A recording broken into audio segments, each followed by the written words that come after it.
இன்றைய காணொளியில் நாங்கள் என்ன பார்க்க போகிறோம் என்று சொன்னால், சிரிப்பை பற்றி ஒரு சிந்தனை. ஒரு மனிதன் சிரிக்க வேண்டும். எந்த ஒரு மிருகங்களுக்கும் இல்லாத ஒரு சிறப்பான உணர்வின், மகிழ்ச்சியின், சந்தோஷத்தின் வெளிப்பாடு சிரிப்பு. நீங்கள் மிருகங்கள் எடுத்து பார்த்தால், மிருகங்கள் கோபப்படும், மிருகங்கள் பசியை உணரும், சில மிருகங்கள் கண்ணீர் வடிக்கும், சில மிருகங்கள் முகத்தில் சோகத்தை காட்டும். ஆனால் மிருகங்கள் சிரித்தது என்று நாங்கள் கேள்விப்பட்டதில்லை. சிரிப்பு என்பது மனுஷனுக்கு மட்டும் தனித்துவமாக கொடுக்கப்பட்ட ஒரு இயல்பு. மனிதன் கோபிக்கின்றான், பசியை உணர்கின்றான், தாகத்தை உணர்கின்றான், கவலையை வெளிப்படுத்துகின்றான்.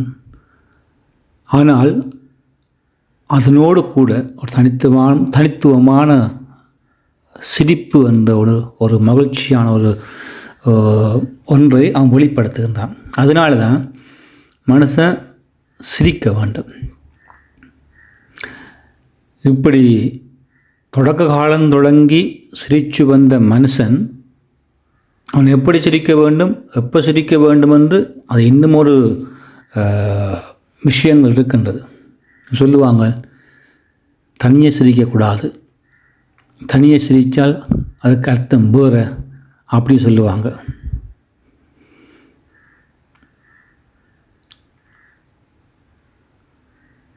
சிரிப்பிலையும் பல வகைகள் இருக்கின்றது. வாய் விட்டு சிரித்தால் நோய் விட்டு போகும்னு சொல்லுவார்கள். அக்களிப்போடு சிரிக்கின்ற ஒரு சிரிப்பு இருக்கிறது. அதே நேரத்தில் புன்முறுவல் அப்படி என்ற ஒரு சிரிப்பும் இருக்கின்றது. ரெண்டுக்கும் நிறையவே வித்தியாசம் இருக்கின்றது. அக்களிப்போடு வாய் விட்டு சிரித்தல் என்பது ஒரு சிரிப்பு, புன்முறுவல் என்பது இன்னும் ஒரு சிரிப்பு. ரெண்டையும் நீங்கள் பார்த்தீங்கன்னு சொன்னால், ரெண்டுக்கு பின்னாலேயும் ஒரு செய்தி வரும். ஏனென்று சொன்னால், ரெண்டு சிரிப்புக்கு பின்னாலேயும் ஒரு மொழி இருக்கின்றது. வாய்விட்டு அக்களிப்போடு சிரித்து தலையை அசைத்தமெண்டா அதில் ஒரு செய்தி நமக்கு தெரியும். புன்முறுவலோடு நம்ம தலை அசைத்தோம் என்று சொன்னால், எந்த பக்கம் தலை அசைக்கிறோம் என்பதை வைத்து அதிலேயும் ஒரு செய்தி இருக்கின்றது.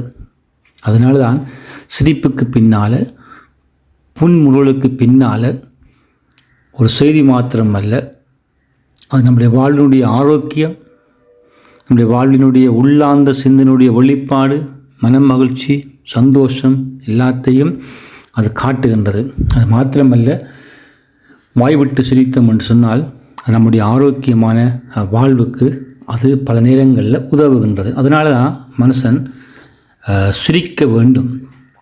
எங்கே சிரிக்க வேண்டும், யாரோட சிரிக்க வேண்டும், எப்படி சிரிக்க வேண்டும், எதற்கு சிரிக்க வேண்டும், அது நம்முடைய புத்தியை பொறுத்திருக்கிறது.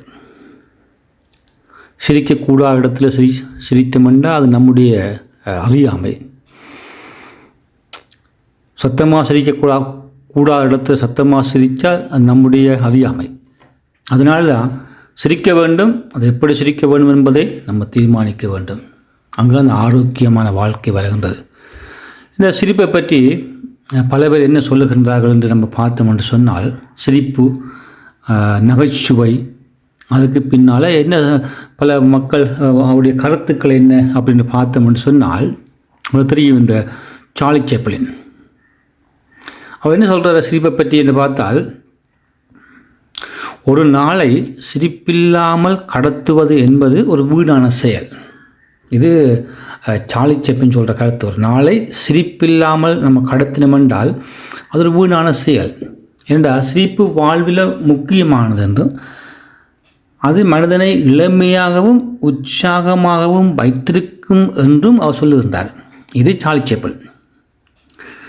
மார்க் ட்வைன் அப்படி என்பது என்ன சொல்கிறார் சொன்னால், சிரிப்பு ஒரு குறிக்கோளாகவும் எதிர்பாராத சூழ்நிலைகளிலும் நாம் சமாளிக்கக்கூடிய ஒரு நுட்பமாகவும் உள்ளது என அவர் தெரிவிக்கின்றார்.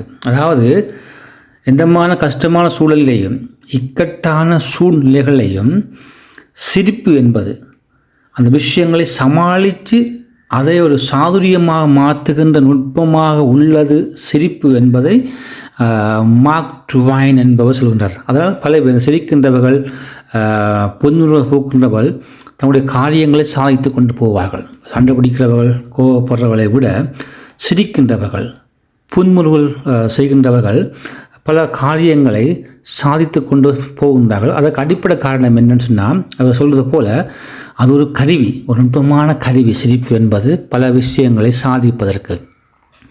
அதே போல தான் இந்த மகாத்மா காந்தி அவர் சொல்லுகின்றார், இளமையாக இருப்பதற்கான சிறந்த வழி சிரிப்பு தான்.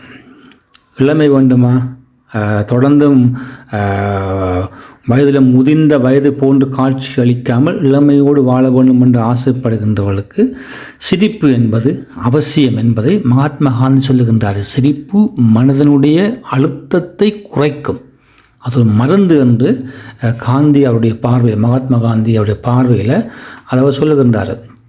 அதே போல் தான் விக்டர் ஹியூகோ அவர் சொல்கிறாரு அப்படின்னு சொன்னால், சிரிப்பு ஆன்மாவின் சூரிய ஒளியாகும்.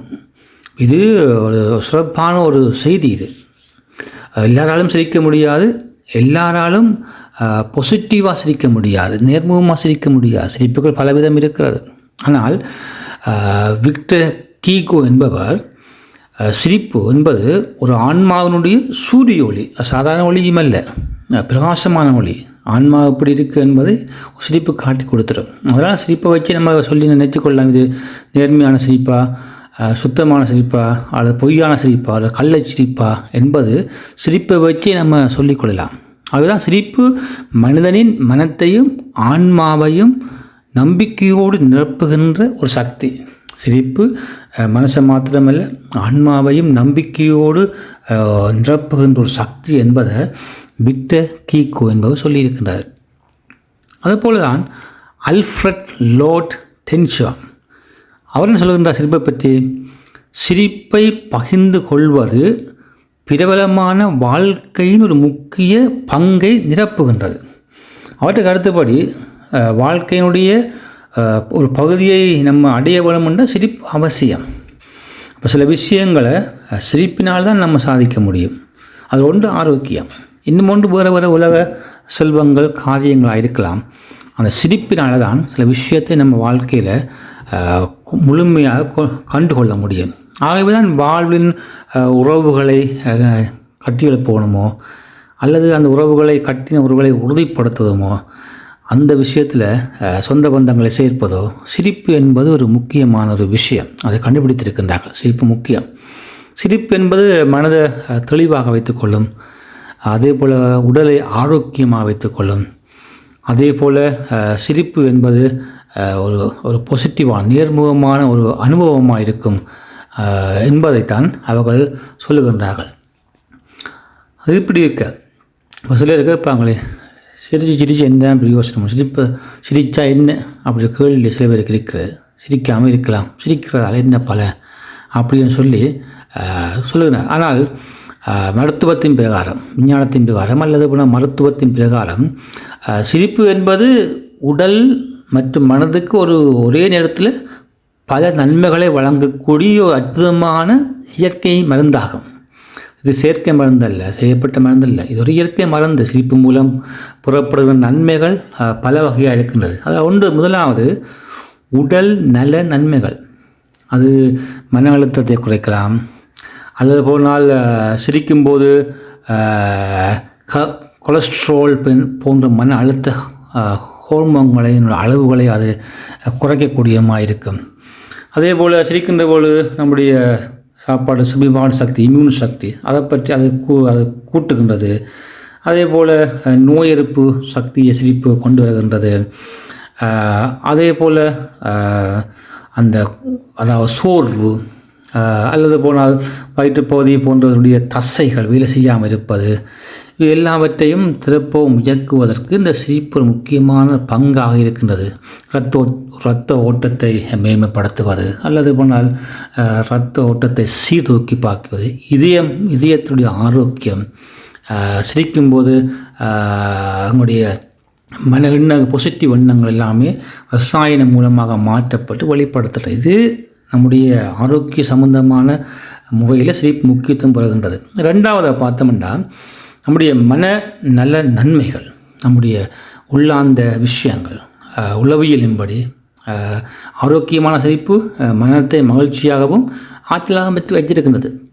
சில நேரங்களில் சிரிப்பானது பிரச்சனைகளுக்கான தீர்வை சுலபமாக தந்து விடுகின்றது அல்லது தன்னம்பிக்கை தருகின்றது. சிரிக்கும்போது நம்முடைய நன்மைத்தனம் பெரிதும் பாசிட்டிவாகவே உணரப்படுகின்றது. இது உளவியல் ரீதியாக மனநல நன்மைகள் நமக்கு சிரிப்பு மூலம் கிடைக்கின்றது. இப்போ சமூகத்தின் அடிப்படையில் பார்த்தீங்கன்னா சிரிப்பு நம்ம சிரிக்கிற பொழுது உறவுகள் வளப்படுத்தப்படுகின்றது. சிரிப்பின் மூலமாக அதிகமான பிரச்சனைகள் தவிர்க்கப்படுகின்றது. சிரிப்பின் மூலமாக ஒரு சமூக சூழலில் ஒரு குழு விஷயங்களில் நிகழ்வுகளில் ஒரு விதமான பிணைப்பு ஏற்படுகின்றது. அது நட்பை வளர்க்கின்றது அல்லது போன எளிதான புதிய உறவுகளை உருவாக்குகின்றது. எல்லாத்துக்கும் அடிப்படை காரணம் சிரிப்பு என்பதை சமூக வெளிப்பாடாக சொல்லப்படுகின்றது. அதே போல் தான் அந்த ஆன்மீக நன்மைகள், அது முக்கியமான விஷயம். நான் என்னதை கருத்தாலும் அதுக்கு பின்னர் ஆன்மீக நன்மைகள் இருக்குன்னு பார்க்குறது. இந்த ஆன்மீக நன்மைகள் தகவல்களை தெளிவாக பார்க்க உதவுகின்ற சிரிப்பு. மற்ற சிரிப்பு என்பது குற்றச்சாட்டுக்கு அப்பால், கோபத்துக்கு அப்பால் மனுஷனை கொண்டு போகும். நேர்மையாக சிரிக்கின்றவர்கள் எப்பொழுதுமே குற்றம் சாட்ட மாட்டார்கள் அல்லது போனால் கோவப்பட மாட்டார்கள். எதையும் அவர்கள் புரிந்து கொள்ள தன்மை இந்த சிரிப்புக்கு பின்னால் இருக்கின்றது. அதனால தான் இந்த சிரிப்பு தெய்வீக சாந்தியை ஒரு கொடுக்கின்றது. அந்த தெய்வீக சாந்தியின் மூலமாக ஒரு விதமான உள்ளார்ந்த மன அமைதியையும் இந்த சிரிப்பு கொடுக்கின்றது. ஆகவே தான் இந்த பழமொழி சொல்வது போல, ஒரு நாள் சிரிக்காமல் இருந்தால் அது வீணானது தான். தினசரி சிரித்தால் நம் மனமும் உடலும் உள்ளமும் ஆரோக்கியமாக இருக்கும். அதனால தான் நீங்கள் சிரித்து பாருங்கள், வாழ்க்கையை எப்பொழுதுமே சிரித்து கொண்டிருக்கும். நீங்கள் சிரித்து பாருங்கள், வாழ்க்கை எப்பொழுதுமே சிரித்து கொண்டே இருக்கும். அது உள்ளார்ந்த சிரிப்பாக இருக்கலாம், வெளியார்ந்த சிரிப்பாக இருக்கலாம், நம்ம எடுக்கின்ற எல்லா முயற்சிகளாக இருக்கலாம், நம்ம போகின்ற பாதைகளாக இருக்கின்றான், சந்திக்கின்ற நபர்களாக இருக்கலாம். எதுவாக இருந்தாலும் நம்ம சிரிக்கின்ற பொழுது நமக்கு முன்னால் இருக்கின்ற எல்லாமே நம்மளை பார்த்து சிரிக்கும். நம்ம மகிழ்ச்சியாக இருக்கும்போது எல்லாமே நமக்கு மகிழ்ச்சியாகவே இருக்கும். அதனால தான் கடவுள் கொடுத்த அற்புதமான ஒரு கொடை ஒரு மனுஷனுக்குண்டா அது சிரிப்பு தான். மனுஷனுக்கு மட்டும் கொடுத்த ஒரு விஷயம் சிரிப்பு. அந்த விஷயத்தை நம்ம வாய் விட்டு சிரிக்கின்ற பொழுது, சந்தோஷமாக இருக்கின்ற பொழுது, கடவுளுக்கும் நம்ம பார்க்க சந்தோஷமாக இருக்கும், நம்ம சுற்றி இருக்கின்றவர்களுக்கும் நம்ம பார்க்க சந்தோஷமாக இருக்கும். சிரிப்பதனால குறை இல்லை, சிரிப்பதனால எல்லா வகையிலும் எல்லா விஷயத்திலும் நமக்கு நிறைவுதான் வரும். நன்றி.